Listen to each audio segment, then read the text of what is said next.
তো artificial intelligence মানে AI এটা এখন আর শুধু সায়েন্স ফিকশন মুভিতে নেই, একদম আমাদের ক্লাসরুমে ঢুকে পড়েছে। কিন্তু এটা কি আসলেই একটা আশীর্বাদ নাকি নতুন কোনো সংকট তৈরি করতে যাচ্ছে? চলুন আজকে এই গুরুত্বপূর্ণ বিষয়টা নিয়ে একটু গভীরে যাওয়া যাক। তাহলে আসল প্রশ্নটা কি দাঁড়াচ্ছে, এআই কি আসলেই স্কুলের ভবিষ্যৎ? দেখুন, এই একটা প্রশ্নের মধ্যেই কিন্তু লুকিয়ে আছে অসংখ্য সম্ভাবনা, আবার অনেক চ্যালেঞ্জও। চলুন আজকে আমরা এই দুটো দিকই একটু ভালো করে খুঁটিয়ে দেখি। আচ্ছা, আমাদের আজকের এই পুরো আলোচনাটা কিন্তু অলুফেমি সোনুবির লেখা একটা আর্টিকেলের উপর ভিত্তি করে।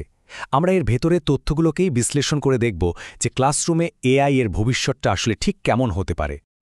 তো আজকে আমরা কয়েকটা ধাপে এগোব। প্রথমে একদম মূল বিষয়টা জানব, মানে ক্লাসরুমে এআই জিনিসটা আসলে কি, তারপরে কি সম্ভাবনা আছে আর কি চ্যালেঞ্জ সেগুলো দেখব, আর একদম শেষে শিক্ষার ভবিষ্যৎ নিয়ে একটু ভাবা যাবে। আচ্ছা, প্রথমেই একটা ব্যাপার একদম পরিষ্কার করে নেওয়া দরকার, এআই কিন্তু শিক্ষকদের চাকরিটা নিয়ে নিতে আসেনি, বরং এটা এসছে তাদের কাজকে আরও সহজ করে দেওয়ার জন্য একটা নতুন টুল হিসেবে। তাহলে ক্লাসরুমে এআই ঠিক কি করে? আচ্ছা, এভাবে ভাবুন তো, যেন এমন একজন সহকারী যে প্রত্যেকটা ছাত্রছাত্রীর প্রয়োজন আলাদা করে বুঝতে পারে। শিক্ষকদের খাতা দেখার মতো একঘেয়ে কাজগুলো সে নিজে করে দেয়, আর ছাত্রছাত্রীরা কোনো ভুল করলে সঙ্গে সঙ্গে সেটা ধরিয়ে দেয়। চলুন এবার একটু পজিটিভ দিকগুলো দেখা যাক।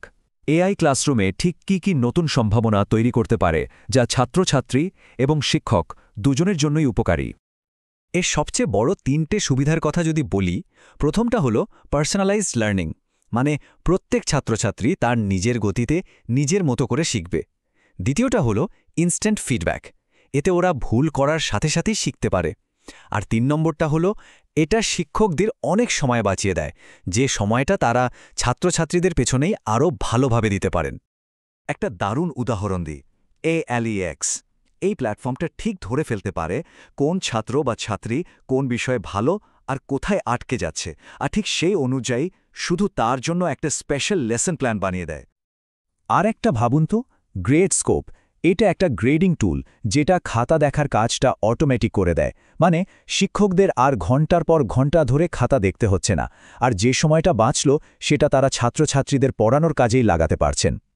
আরেকটা টুল আছে, নিউটন।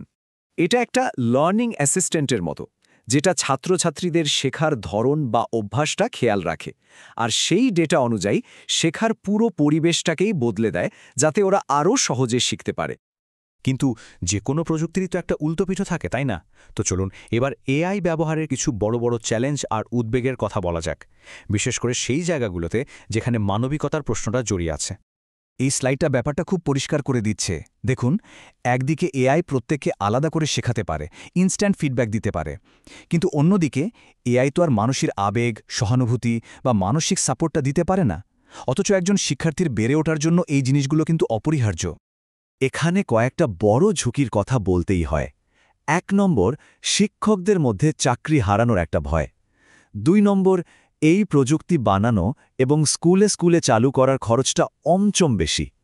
৩ নম্বর, ছাত্র আর শিক্ষকের মধ্যে যে মানবিক যোগাযোগ সেটার অভাব। আর সবশেষে ছাত্রছাত্রীদের ব্যক্তিগত তথ্যের গোপনীয়তা নিয়ে একটা বড়সড় উদ্বেগ। তাহলে সমস্যা তো বোঝা গেল, এবার একটু সমাধানের দিকে যাওয়া যাক। যারা এই এআই টুলগুলো বানাচ্ছে, মানে এডটেক কোম্পানিগুলো, তাদের ভূমিকাটা কি হওয়া উচিত? কিভাবে তারা দায়িত্ব নিয়ে এই প্রযুক্তিকে আরও এগিয়ে নিয়ে যেতে পারে? এখানে অ্যাডটেক কোম্পানিগুলোর জন্য ৫টা নিয়ম বলা হয়েছে। ১. খরচের ব্যাপারটা দেখতে হবে, যাতে আরও বেশি স্কুল এটা ব্যবহার করতে পারে। ২. মানবিক যোগাযোগকে সবসময় গুরুত্ব দিতে হবে, মানে শিক্ষকদের সাহায্য করা, তাদের জায়গা নেয়া নয়। ৩. ছাত্রছাত্রীদের ডেটার গোপনীয়তা নিশ্চিত করতেই হবে। ৪. এআই এর সীমাবদ্ধতাগুলো, যেমন ধরুন সৃজনশীলতার অভাব, সেগুলো কাটিয়ে উঠতে হবে। আর ৫. নৈতিকতা বজায় রাখতে হবে। পুরো ব্যাপারটা স্বচ্ছ, ন্যায্য আর আইনিভাবে করতে হবে।